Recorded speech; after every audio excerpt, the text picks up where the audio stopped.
नीतीश कुमार तो बिहार का सबसे बड़ा जातिवादी नेता है। वो काम सफाई कर्मचारी का है। वो काम यदि बिहार का पुलिस महानिदेशक करे, कचरा के ढेर में घुस जाए। गोपाल मंडल जदयू के माननीय विधायक हैं, वो सिर्फ चड्ढी बनियान पहन के ट्रेन में कैटवॉक कर रहे थे। ये तो आर पार की लड़ाई है और मैं किसी को छोड़ने वाला नहीं। मैं सुशासन का शीर्षासन करा दूंगा। जो पटना के जिलाधिकारी हैं वो आजकल जनता दल यूनाइटेड के सक्रिय कार्यकर्ता बन गए हैं। लेसी सिंह जो गिरोह की सरगना है, उनके बारे में मैंने डीजीपी महोदय को लिख के दिया है कि इनके पास अवैध हथियारों का जखीरा है। गायघाट शेल्टर होम की लड़कियां माननीय मंत्रियों को सप्लाई की जा रही है। समाज कल्याण मंत्री जो है मदन साहनी है, हाँ, वो भूमिगत चल रहे हैं। ये सरकार तो बिल्कुल अंधेर नगरी चौपट रजा की सरकार है। कानून बिहार में सिर्फ गरीब आदमी के लिए, कमजोर आदमी के लिए। वंदना गुप्ता तो छोटी मछली है। 4 मंत्रियों पर इनको मुझे बेउड जेल भिजवाना है। ये तो आर पार की लड़ाई है और मैं किसी को छोड़ने वाला नहीं। मैं सुशासन का शीर्षासन करा दूंगा।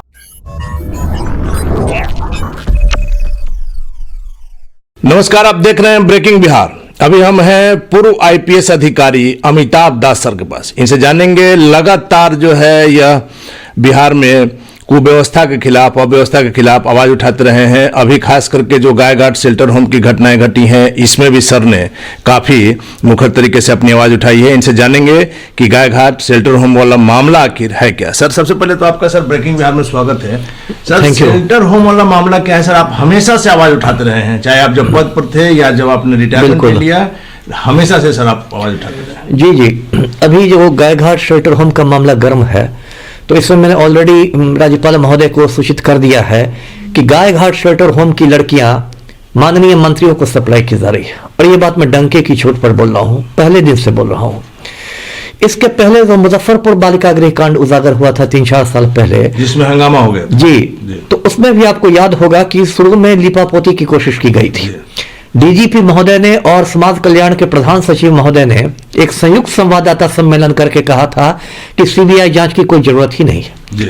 बाद में दबाव में सीबीआई जांच कराई गई और फिर सीबीआई जांच से पता चला ब्रजेश ठाकुर ने 17 बार मंजू वर्मा के पति चंद्रशेखर वर्मा से बात की थी। मंजू वर्मा उस समय कल्याण मंत्री थी, समाज कल्याण मंत्री। अब देखिए, नीतीश कुमार तो बिहार का सबसे बड़ा जातिवादी नेता है। इनका चुनावी समीकरण लवकुश समीकरण है, यानी कि कुर्मी और कोयरी। मंजू वर्मा को इसलिए नहीं हटा रहे थे नीतीश कुमार क्योंकि वो कोयरी जाति से आती है। जब इतना हंगामा हुआ, जब सीबीआई ने बता दिया कि ब्रजेश ठाकुर ने 17 बार बातें की है चंद्रशेखर वर्मा से, तब जाकर मजबूरन मंजू वर्मा का इस्तीफा लिया गया। उसके बाद फिर सीबीआई ने उसके घर पर रेड किया। चिड़िया बरियारपुर में 50 कारतूस मिले, उसमें भी सरकार बचा रही थी। जब सुप्रीम कोर्ट ने प्रेशर डाला तब मंजू वर्मा को सरेंडर करना पड़ा। तो ये जो कांड है, ये मुजफ्फरपुर बालिका गृह कांड से बड़ा कांड है, क्योंकि इसमें सीधे सीधे बिहार सरकार के माननीय मंत्रियों की भागीदारी है। और आप देख रहे हैं कि किस तरह से डे 1 से, पहले दिन से किस तरह से लिपापोती की कोशिश की जा रही है। जो पटना के जिलाधिकारी हैं वो आजकल जनता दल यूनाइटेड के सक्रिय कार्यकर्ता बन गए हैं।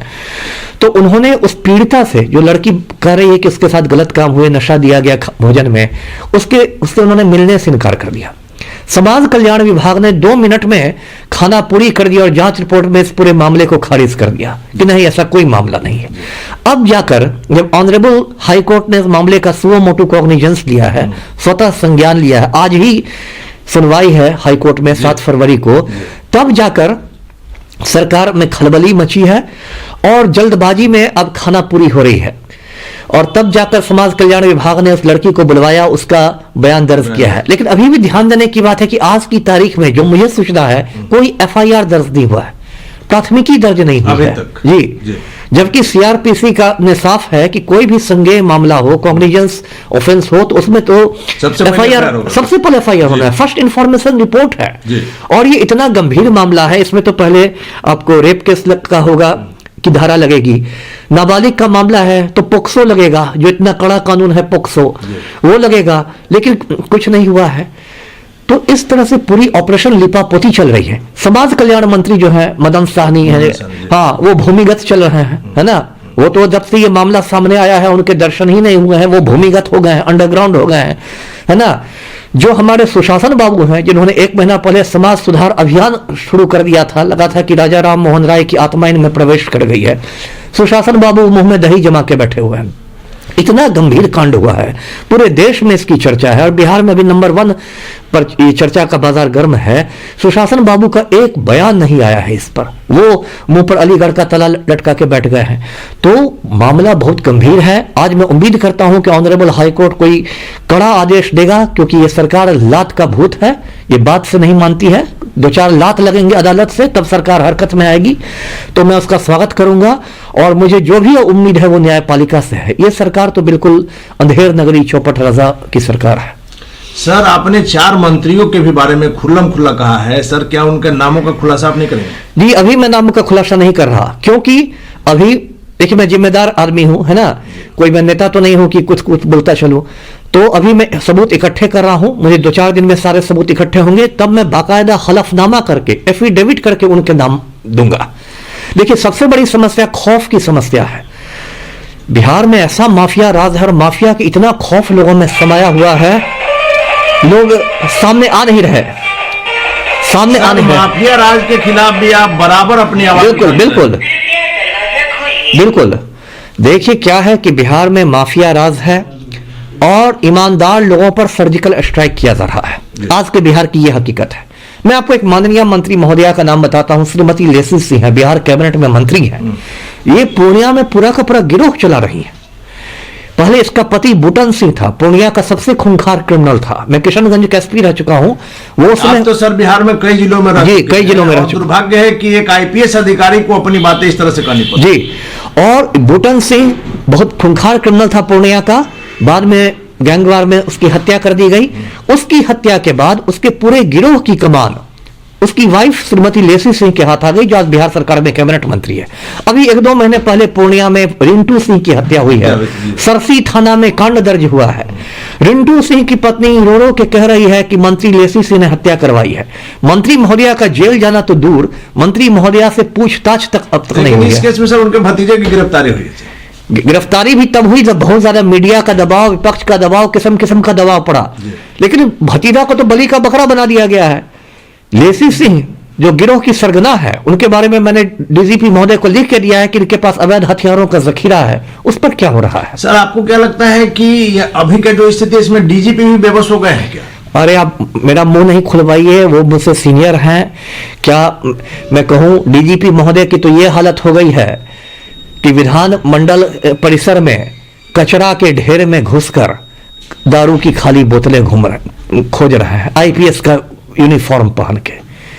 तो अब उसमें किसी को कोई कार्रवाई भी नहीं हो पाई, सटीक कार्रवाई नहीं। कार्रवाई क्या होती? जो काम सफाई कर्मचारी का है वो काम यदि बिहार का पुलिस महानिदेशक करे, कचरा के ढेर में घुस जाए, दारू की खाली बोतलें खोजने, तो ये तो सिर्फ अपनी गरिमा के विरुद्ध ही उन्होंने काम नहीं किया, पूरे भारतीय पुलिस सेवा को उन्होंने शर्मसार किया है। तो मैं क्या क्या मुंह खोलूं? ये लोग मुझसे सीनियर आदमी हैं, मैं बहुत ज्यादा नहीं बोलना चाहता इन लोगों पर। लेकिन सर एक बार अपने मुख्यमंत्री नीतीश कुमार जी के पिता के जो राजकीय सम्मान के साथ हो रहा था, उस पर भी आपने आवाज? जी, और मेरी आवाज उठाने के बाद ही वो जो 17 जनवरी का कार्यक्रम था बख्तियारपुर में, प्रस्तावित कार्यक्रम, वो रद्द हुआ। बिहार कैबिनेट ने प्रस्ताव पारित कर दिया था कि नीतीश कुमार के जो स्वर्गीय पिता हैं राम लखन सिंह, वो बहुत बड़े स्वाधीनता सेनानी थे और उनके सम्मान में एक राजकीय समारोह होगा। फिर मैंने कहा कि ये स्वाधीनता सेनानी घोटाला है, क्योंकि मैं खुद इतिहास का स्टूडेंट रहा हूं। मैंने आजादी की लड़ाई पर दर्जनों किताबें पढ़ी है, कहीं राम लखन सिंह की कोई चर्चा नहीं है ना। आप जबरदस्ती किसी को मुख्यमंत्री, ये स्वाधीनता सेनानी बना दीजिए क्योंकि वो मुख्यमंत्री के पूज्य पिता हैं, तो इससे काम नहीं चलेगा। मैंने कारा विभाग से, जेल विभाग से, आरटीआई के तहत सवाल किया कि मुझे बताया जाए कि राम लखन सिंह कब कब जेल गए, किस किस मुकदमे में जेल गए। अब कारा विभाग की यह हालत हो गई है घबराहट में कि उन्होंने मामला फेंक दिया है कि यह मामला गृह विशेष से संबंधित है।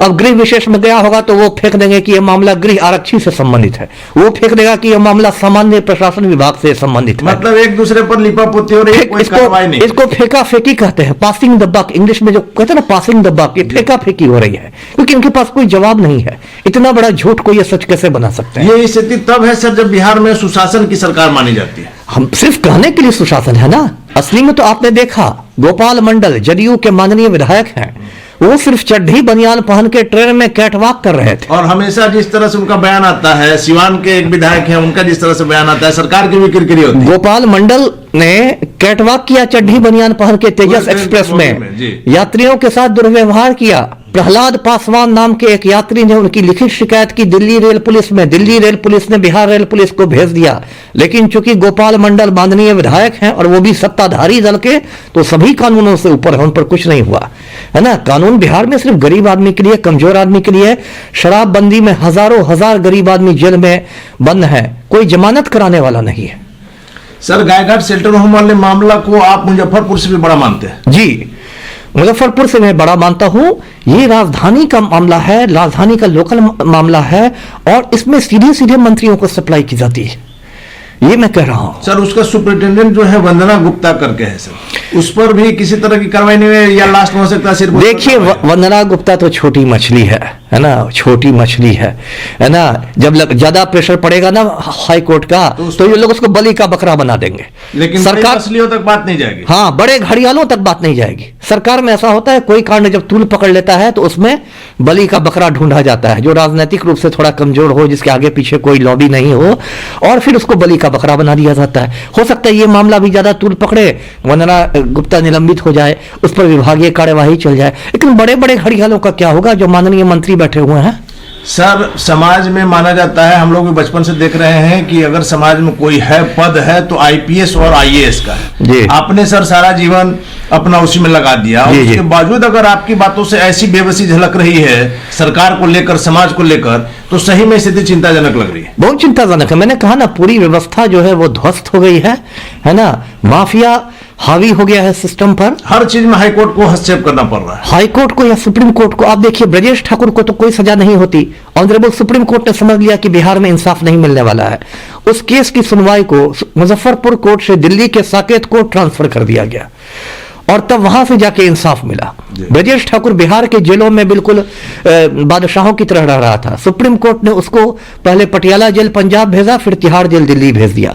अब ये बात ऑनरेबल सुप्रीम कोर्ट तक पहुंच गई है कि भाई बिहार में कुछ होने वाला नहीं है, इसलिए ऑनरेबल सुप्रीम कोर्ट मामलों को बिहार से बाहर ट्रांसफर कर देता है। ये पूरे बिहार सरकार के लिए शर्म की बात है कि सुप्रीम कोर्ट ने आप में विश्वास लूज कर दिया है। सर, आपका अगला कदम क्या होगा?